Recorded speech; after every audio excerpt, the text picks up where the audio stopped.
All right, guys, we have so far covered everything there is to cover in conditional statements, at least as far as we're concerned for this course.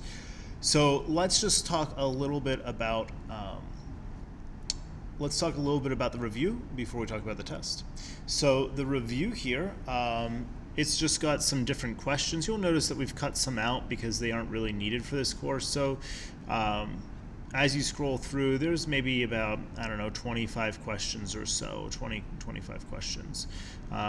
So if you would like to do, there's 28, but we've cut out maybe 6 of them or something, so it's close to 20 questions. All right, now this is just review. Okay, you don't have to do it. We're getting to the end of the quarter. We want to keep your assignments as short as possible, as few as possible. It's easier for you, so you have less to do this week. Easier for me, there's less to grade, all right? So, but I do want to make sure that you have something to review in order to prepare for the test. That test is going to be the last thing on the quarter, so we want to make sure we do a good job. So things that you need to be able to do, you need to be able to know your converse, inverse, contrapositive, so you should be able to do all of those. You need to know your symbolic format, P's and Q's, nots, implies.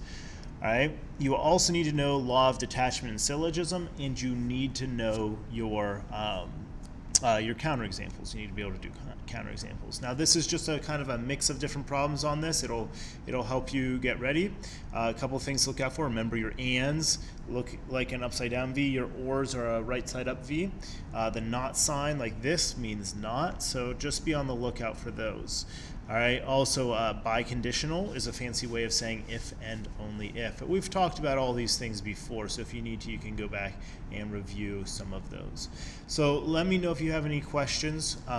When you take the test, it's very important that you do not use your notes. This is not an open notes test. This is not an open friends test. I want you to show me what you know about conditional statements. Now, so do the best you can. Study up, practice converse, inverse, contrapositive, right? Make sure you know what those are, right? Because it's easy to forget. And then take the test. And when you start the test, don't go on to do something else and then come back to it. Sit down, take the test, finish it.